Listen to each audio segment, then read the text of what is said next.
ತ್ರಿಮೂರ್ತಿಗಳು ಅಂದ್ರೆ ಬ್ರಹ್ಮ, ವಿಷ್ಣು ಮತ್ತೆ ಮಹಾದೇವರೇ ನನ್ನ ಸ್ವಾಮಿಗಳು. ನಮ್ಮೆಲ್ಲ ದೇವತೆಗಳಿಗೂ ಮತ್ತೆ ಈ ಪೂರ್ತಿ ಬ್ರಹ್ಮಾಂಡಕ್ಕೂ ಅವರೇ ಎಲ್ಲ. ಅವರು ಇದ್ದಕ್ಕಿದ್ದ ಹಾಗೆ ಮಾಯ ಆಗಿದ್ದಾರೆ. ಅವರಿಲ್ಲದೆ ಇರೋ ಕಾರಣದಿಂದಾಗಿ ಇಡೀ ಜಗತ್ತು, ಜೊತೆಗೆ ನಾವೆಲ್ಲ ದೇವತೆಗಳು ಅನಾಥರಾಗಿದ್ದೀವಿ ಪ್ರಭು. ನಾನು ಮಹಾದೇವನ ಹುಡುಕ್ತಾ ಇದ್ದೀನಿ. ಮಹಾದೇವನ ಹುಡುಕ್ತೀನಿ ಅಂತ ಗೆಳತಿಗೆ ಮಾತು ಕೊಟ್ಟಿದ್ದೀನಿ.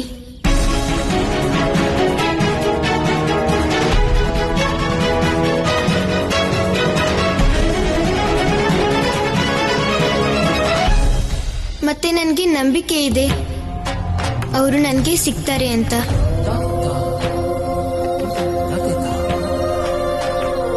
ನಿಮ್ಮ ರಕ್ಷಕರು ಆದಷ್ಟು ಬೇಗ ಸಿಗ್ತಾರೆ, ನೀವು ಚಿಂತೆ ಮಾಡಬೇಡಿ.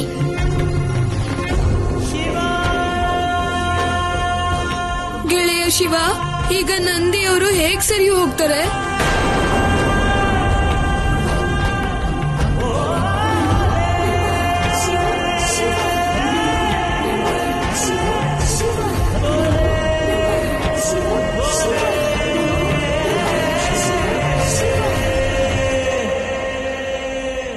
ಔಷಧಿ ತರೋಕೆ ನಾನು ಹೋಗ್ತೀನಿ.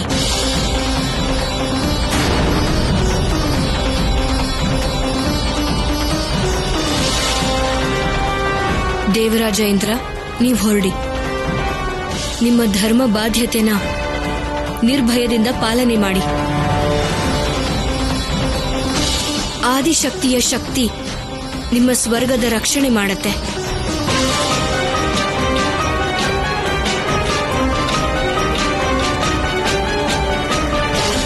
ಸರಿ ಗೆಳೆಯ, ನಾನಿನ್ನು ಹೊರಡ್ತೀನಿ. ನೀವು ಒಂಟಿಯಾಗಿ ಹೋಗ್ಬಾರ್ದು. ನಾನು ಕೂಡ ನಿಮ್ ಜೊತೆ ಬರ್ತೀನಿ.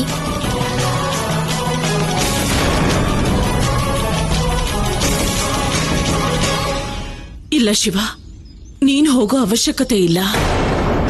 ಇವರು ಆದಿಶಕ್ತಿ, ಇವರಲ್ಲಿ ಸಾಮರ್ಥ್ಯ ಇದೆ. ಇವರೇ ಹೋಗಿ ಔಷಧಿಯನ್ನ ತಗೊಂಡ್ ಬರ್ತಾರೆ. ನೀನ್ ಹೋಗ್ಬೇಡ. ನನ್ಗೆ ಇವ್ರ ಸಾಮರ್ಥ್ಯದ ಮೇಲೆ ಯಾವ ಸಂದೇಹನೂ ಇಲ್ಲ ಅಮ್ಮ. ನಾನಂತೂ ಕೇವಲ ಮಹಾದೇವನ ಹುಡುಕಿ ನನ್ನ ಮಾತನ್ನ ಪೂರ್ತಿ ಮಾಡ್ಕೊಳ್ಳೋಕ್ಕೋಸ್ಕರ ಹೋಗ್ಬರ್ತೀನಿ. ಈ ಯಾತ್ರೆ ಮಾಡಿದ್ರೆ ಔಷಧಿ ಜೊತೆಗೆ ನನ್ಗೆ ಇವ್ರ ಮಹಾದೇವನೂ ಸಿಗ್ಬಹುದು. ಆದ್ರೆ ನೀ ಚಿಂತೆ ಮಾಡಬೇಡಿ, ನಾನು ಗೆಳೆಯ ಶಿವನ್ ಜೊತೆನೇ ಇರ್ತೀನಿ. ನನ್ಗೆ ಅನುಮತಿ ಕೊಡಿ ಅಮ್ಮ.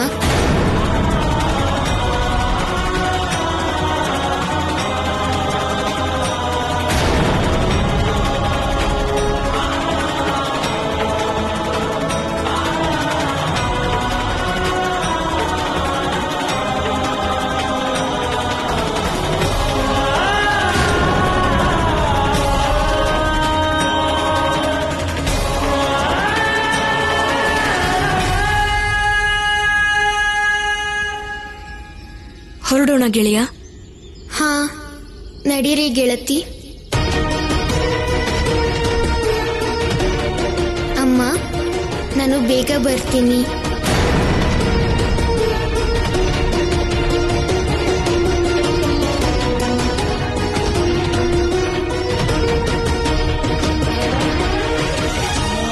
ಯಾವ ಭಯ ಇತ್ತೋ ಹಾಗೆ ಆಗ್ತಿದೆ. ದೇವಿ ಪಾರ್ವತಿ ಪ್ರತಿ ಕ್ಷಣನೂ ನನ್ನ ಮಗನಿಂದ ದೂರ ಮಾಡ್ತಿದ್ದಾರೆ.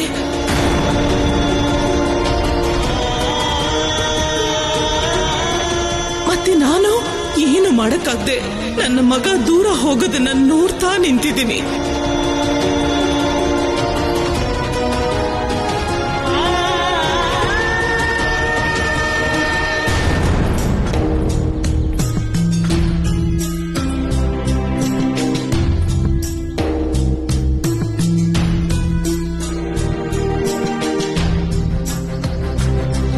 ಗೆಳತಿ, ನೀವೇ ಹೇಳಿದ್ರಿ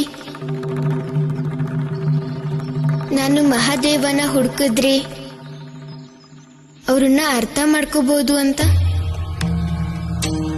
ಅವರ ತತ್ವ ಮತ್ತೆ ಜೀವನ ರೀತಿನ ಅರ್ಥ ಮಾಡ್ಕೊಳ್ಬಹುದು. ಹಾಗೆ ಯಾಕೆ ಹೇಳಿದ್ರಿ ನೀವು?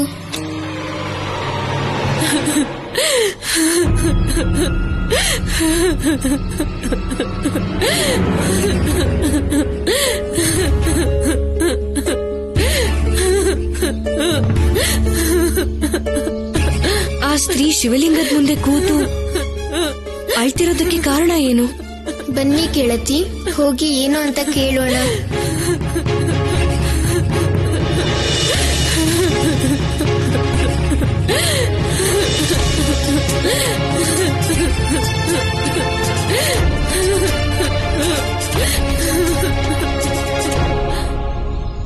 ಏನಾಯ್ತು ನಿಮ್ಗೆ? ಯಾಕೆ ಅಳ್ತಾ ಇದ್ದೀರಾ? ನಿಮ್ ದುಃಖಕ್ಕೆ ಕಾರಣ ಹೇಳಿ ತಾಯಿ. ನಾವು ನಿಮ್ ಕಷ್ಟ ದೂರ ಮಾಡೋಕೆ ಎಲ್ಲ ರೀತಿಲೂ ಪ್ರಯತ್ನ ಮಾಡ್ತೀವಿ. ನನ್ ನೋವನ್ನ ಮಹಾದೇವನ ಬಿಟ್ರೆ ಯಾರಿಂದಾನೂ ದೂರ ಮಾಡಕ್ಕಾಗಲ್ಲ. ಯಾಕೆಂದ್ರೆ ನನ್ ದುಃಖಕ್ಕೆ ಕಾರಣ ಮಹಾದೇವನೇ ಮತ್ತೆ ಅವರ ಭಕ್ತಿನೇ. ನಿಮ್ಮ ದುಃಖಕ್ಕೆ ಕಾರಣ ದುಃಖನ ಕಳೆಯೋ ಮಹಾದೇವನ ಮತ್ತೆ ಅವ್ರ ಭಕ್ತಿನ. ಅವ್ರ ಭಕ್ತಿಯಿಂದಾಗಿ ನನ್ನ ಪತಿ ನನ್ನ ದೂರ ಮಾಡಿದ್ದಾರೆ.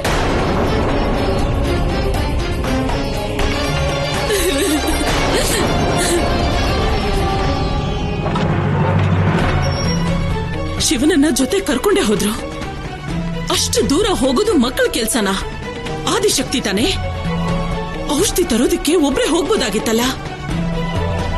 ಆದ್ರೆ ಇಲ್ಲ, ಅವ್ರಿಗೆ ಕೇವಲ ನನ್ನ ಶಿವನನ್ನ ನನ್ನಿಂದ ದೂರ ಮಾಡೋ ನೆಪ ಬೇಕಾಗಿತ್ತು. ಇಲ್ಲಿ ನೋಡಿದ್ರೆ ನನ್ನ ಅಡಿಗೆ ಮನೆ ಗತಿ ಏನಾಗಿದೆಯೋ ಏನೋ.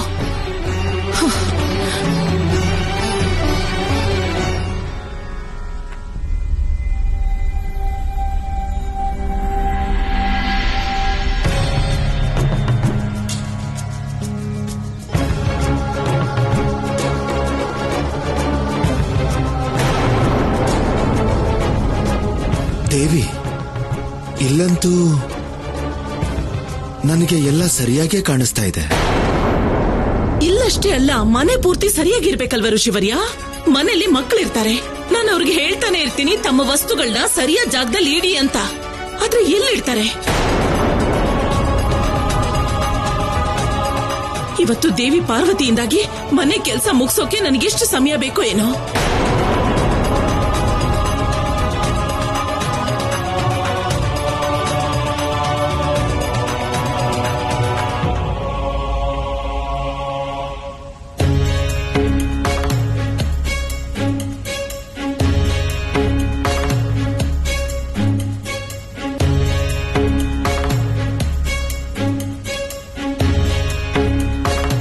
ಅಮ್ಮ, ನೆರೆಮನೆ ಗೆಳತಿ ಎಲ್ಲಾ ವಸ್ತುಗಳನ್ನ ಎಷ್ಟು ಚೆನ್ನಾಗಿ ಜೋಡಿಸಿದಾರಲ್ವಾ?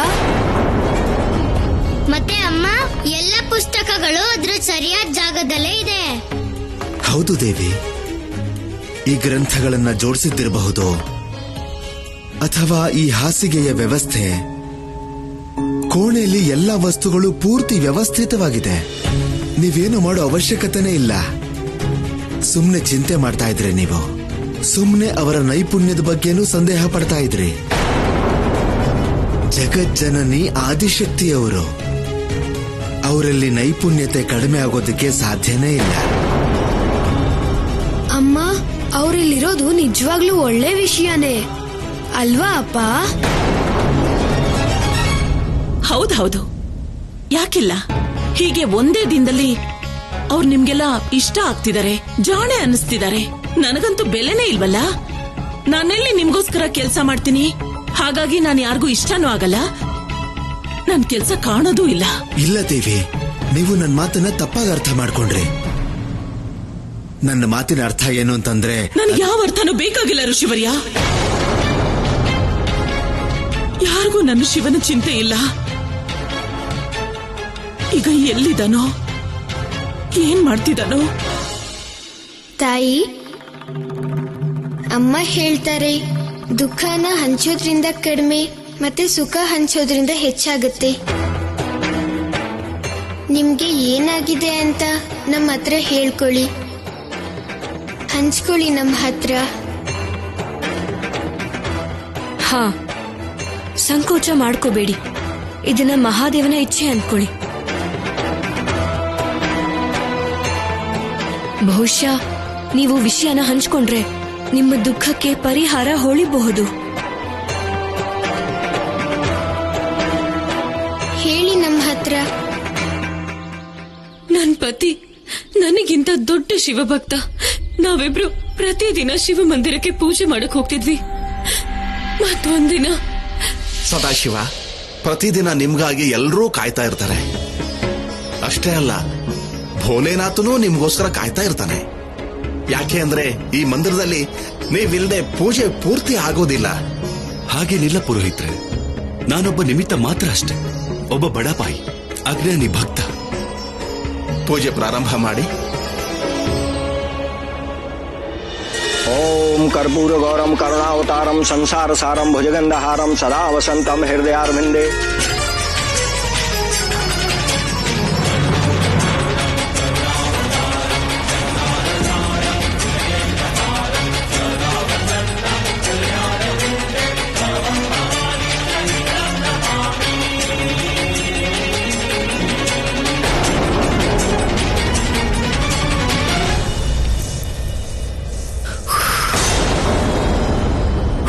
ಸಂಸ್ಕಾರಹೀನ ಹಿಂಸೆ, ನೀನು ಪವಿತ್ರ ಶಿವಲಿಂಗನ ನಿನ್ನ ಉಸಿರಿಂದ ಅಪವಿತ್ರ ಮಾಡೋ ಘನಘೋರ ಅಪರಾಧ ಮಾಡಿದ್ಯಾ.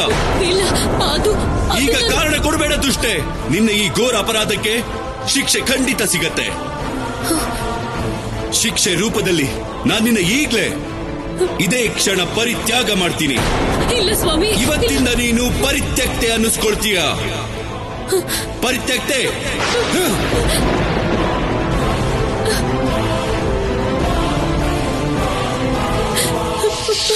ಆವತ್ತಿಂದ ನಾನೊಬ್ಳು ಪರಿತ್ಯಕ್ತಿಯಾಗಿ ಜೀವನ ಕಳೀತಿದ್ದೀನಿ. ನನ್ ದುಃಖ ಈ ಜೀವನದ ಮೇಲಲ್ಲ. ನನಗ್ ದುಃಖ ಇರೋದು ಇಷ್ಟು ದಿನ ಆದ್ರೂ ಕೂಡ ಮಹಾದೇವ ಒಂದ್ಸಲನು ನನ್ ಮಾತು ಕೇಳಿಲ್ಲ ಅಂತ. ನೀವು ದುಃಖ ಪಡಬೇಡಿ. ನನ್ಗೆ ನನ್ನಮ್ಮ ಹೇಳ್ತಾರೆ ಸಮಸ್ಯೆ ತಾನೊಂದೇ ಬರೋದಿಲ್ಲ, ಉತ್ತರನು ಕರ್ಕೊಂಡ್ ಬರುತ್ತೆ ಅಂತ. ನಮ್ಮನ್ನ ನಿಮ್ ಪತಿ ಹತ್ರ ಕರ್ಕೊಂಡು ಹೋಗಿ.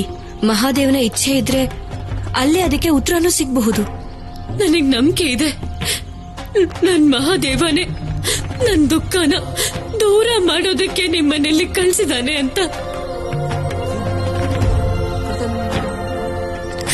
ನಡೀರಿ, ನನ್ ಪತಿ ಈ ಸಮಯಕ್ಕೆ ಅಲ್ಲೇ ಸಿಗ್ತಾರೆ.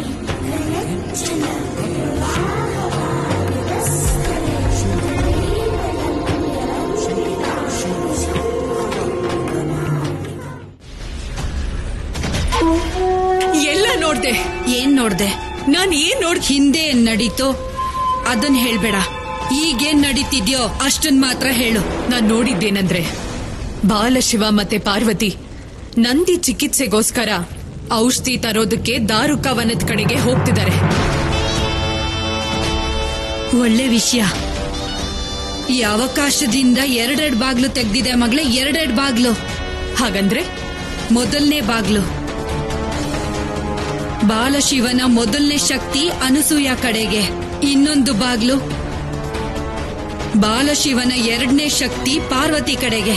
ಅಲ್ಲಿ ಕಾಡ್ದಾರಿಯಲ್ಲಿ ಅವಳು ಮತ್ತೆ ಬಾಲಶಿವ ಹೋಗ್ತಿದ್ದಾರೆ. ಅದ್ಹೇಗೆ? ನನ್ಗೆ ವಿಸ್ತಾರವಾಗಿ ಹೇಳಿ ಅಮ್ಮ. ಅನಸೂಯ ಈಗ ಅವಳ ಮನೆಯಲ್ಲಿ ಒಬ್ಳೇ ಇದ್ದಾಳೆ.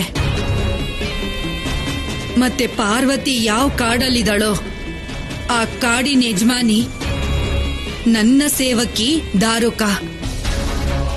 ಅಲ್ಲಿ ಅನಸೂಯಗೆ ನನ್ನ ರಾಕ್ಷಸಿ ದಾಸಿ ರೂಪದಲ್ಲಿ ಹೋಗಿ ಕಷ್ಟ ಕೊಡ್ತಾಳೆ. ಮತ್ತಿಲ್ಲಿ ದಾರುಕ ಅವರಿಬ್ಬರಿಗೆ ಕಷ್ಟ ಕೊಡ್ತಾಳೆ. ಎರಡು ಒಳ್ಳೆ ಅವಕಾಶ ಒಂದೇ ಸಲ ಸಿಕ್ಕಿದೆ ಮಗಳೇ. ಈಗ ಹೋಗು, ಯಾವ್ದಾದ್ರೂ ರಾಕ್ಷಸಿಗೆ ದಾಸಿ ರೂಪ ಹಾಕ್ಸಿ ಅನಸೂಯ ಮನೆಗೆ ಕಳಿಸು. ಮತ್ತವಳಿಗೆ ಹೇಳು, ಅವಳಿಗೆ ಎಷ್ಟು ಕಷ್ಟ ಕೊಡಕ್ಕಾಗುತ್ತೋ ಕೊಡ್ಲಿ. ಅಮ್ಮ, ಇದು ಅಸಾಧ್ಯ. ಆ ಬಾಲಶಿವಂಗೆ ಅನಸೂಯ ಕಷ್ಟದ ವಿಷಯ ಗೊತ್ತಾದ್ರೆ ಅವಳನ್ನ ಕಾಪಾಡೋದಕ್ಕೆ ಓಡೋಡ್ ಬರ್ತಾನೆ. ಈ ಸಲ ಹಾಗಾಗೋಲ್ಲ ಮಗಳೇ. ಯಾಕಂದ್ರೆ ಈ ಸಲ ಅವರಿಬ್ರು ದಾರುಕವನದಿಂದ ವಾಪಸ್ ಬರೋದೇ ಇಲ್ಲ. ನನ್ನ ಆದೇಶದ ಹಾಗೆ ದಾರುಕ ಅವರನ್ನ ಸದಾ ಕಾಲಕ್ಕೆ ಬಂದಿ ಮಾಡ್ಬಿಡ್ತಾಳೆ. ಮತ್ತವಳ ಬಂಧನದಿಂದ ಮುಕ್ತಿ ಸಿಗೋದು ಅಸಾಧ್ಯ. ಹಾಗಿದ್ರೆ ಹೋಗಿ ಯಾರಾದ್ರೂ ಬುದ್ಧಿವಂತ ರಾಕ್ಷಸಿಗೆ ದಾಸಿ ರೂಪ ಕೊಟ್ಟು ಅನಸೂಯ ಹತ್ರ ಕಳ್ಸು. ಈಗ್ಲೇ ಈ ಕೆಲ್ಸನ ಶುಭಾರಂಭ ಮಾಡು. ಸರಿ ಅಮ್ಮ.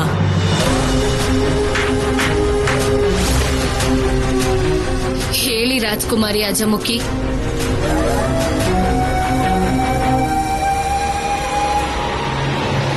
ಪುರೋಹಿತರೆ, ನನ್ನ ಪತ್ನಿ ಕಾರಣದಿಂದ ಪವಿತ್ರ ಶಿವಲಿಂಗ ಅಪವಿತ್ರ ಆಗ್ಬಿಟ್ಟಿತ್ತು. ಅದನ್ನ ಗಂಗಾ ಜಲದಿಂದ ಅಭಿಷೇಕ ಮಾಡಿ ಮತ್ತೆ ನನ್ನ ಪೂಜೆಯಿಂದ ನಾನು ಪುನಃ ಪವಿತ್ರ ಮಾಡಿದ್ದೀನಿ. ಭೋಲೆನಾಥನ ಕೃಪೆ ನಿಮ್ಮೇಲೆ ಸದಾ ಇರ್ಲಿ. ನಿಜವಾಗ್ಲು ಭಕ್ತ ಅಂದ್ರೆ ನಿಮ್ ಹಾಗಿರ್ಬೇಕು. ಆ ಮಹಾದೇವನಿಗೋಸ್ಕರ ಒಂದು ಉಸಿರಿನ ಕಾರಣಕ್ಕೆ ನಿಮ್ ಪತ್ನಿನೇ ತ್ಯಾಗ ಮಾಡಿದ್ರಿ. ಯಾಕಂದ್ರೆ ನನಗೆ ನನ್ನ ಮಹಾದೇವ ಅಪವಿತ್ರ ಆಗೋದನ್ನ ನೋಡೋದಕ್ಕಾಗಲ್ಲ.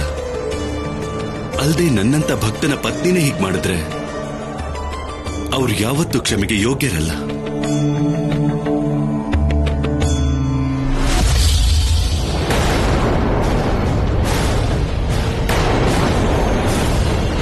ಶಿವಲಿಂಗ ಎಲ್ಲಿತ್ತು?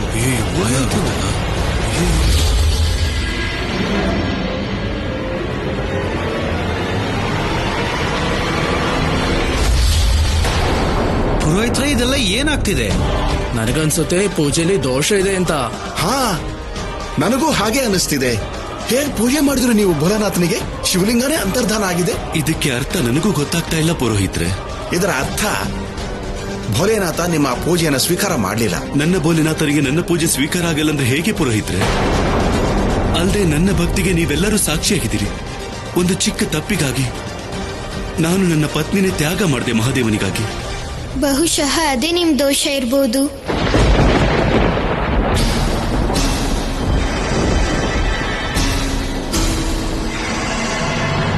ಯಾರು ನೀನು?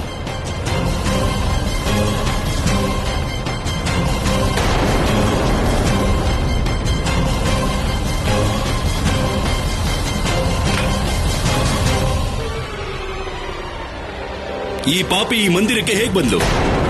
ಈ ಅಪವಿತ್ರ ಸ್ತ್ರೀಗೆ ಮಂದಿರಕ್ಕೆ ಯಾರು ಪ್ರವೇಶ ಕೊಟ್ಟಿದ್ದು? ಹೊರಗೆ ಕಳಿಸಿ ಇವಳನ್ನ.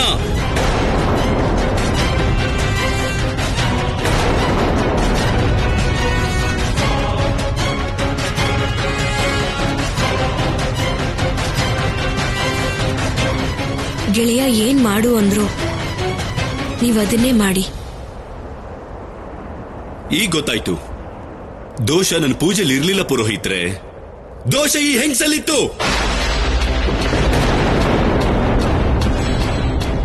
ಇವಳು ಮಂದಿರಕ್ಕೆ ಕಾಲಿಡ್ತಿದ್ದ ಹಾಗೆ ಶಿವಲಿಂಗ ಅದೃಶ್ಯ ಆಗೋಯ್ತು. ಯಾರಾದ್ರೂ ಹೊರಗಾಕಿ ಇವಳನ್ನ.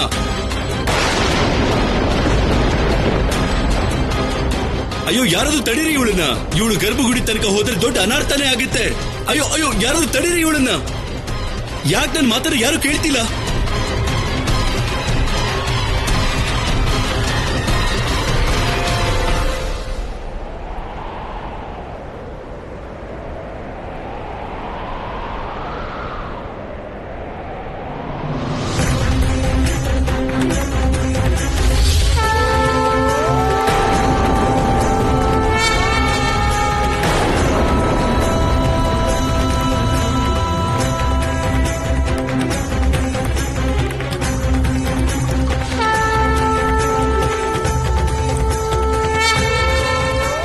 ಇದು ಹೇಗ್ ಸಾಧ್ಯ? ಇವಳು ಅಭಿಷೇಕ ಮಾಡಿದ್ರೆ ಶಿವಲಿಂಗ ಮತ್ತೆ ಪ್ರತ್ಯಕ್ಷ ಆಗೋದಕ್ಕೆ ಹೇಗ್ ಸಾಧ್ಯ? ಯಾಕೆ ಪ್ರತ್ಯಕ್ಷ ಆಗಲ್ಲ? ಇದು ಭಕ್ತಿ ಮತ್ತೆ ಭಾವದ ಮಾತು. ಇವರ ಭಕ್ತಿ ನಿಮ್ಗೆ ಒಪ್ಪಿಗೆ ಆಗಿಲ್ಲ. ಆದ್ರೆ ಮಹಾದೇವನ್ಗೆ ಇವರ ಭಕ್ತಿ ಒಪ್ಪಿಗೆ ಆಗಿದೆ, ಪ್ರೀತಿ ಇದೆ. ನೀವು ಇವರ ಭಕ್ತಿಗೆ ಅವಮಾನ ಮಾಡಿ ಇವರನ್ನ ತ್ಯಜಿಸಿದೀರಾ. ಆದ್ರೆ ಮಹಾದೇವ ಹಾಗೆ ಮಾಡಿಲ್ಲ. ನೋಡಿ ಹೇಗೆ ಇವರ ಪೂಜೆನ ಸ್ವೀಕಾರ ಮಾಡಿದ್ದಾರೆ ಮಹಾದೇವ. ಭಕ್ತಿಗೆ ಇದಕ್ಕಿಂತ ದೊಡ್ಡ ಉದಾಹರಣೆ ಮತ್ತೆ ಇದಕ್ಕಿಂತ ದೊಡ್ಡ ಉತ್ತರ ಜಗತ್ತಲ್ಲಿ ಬೇರೆ ಎಲ್ಲೂ ಇರೋಕ್ ಸಾಧ್ಯ ಇಲ್ಲ. ಇವರ ಭಕ್ತಿಲಿ ಅನುಕರಣೀಯ ಇದೆ.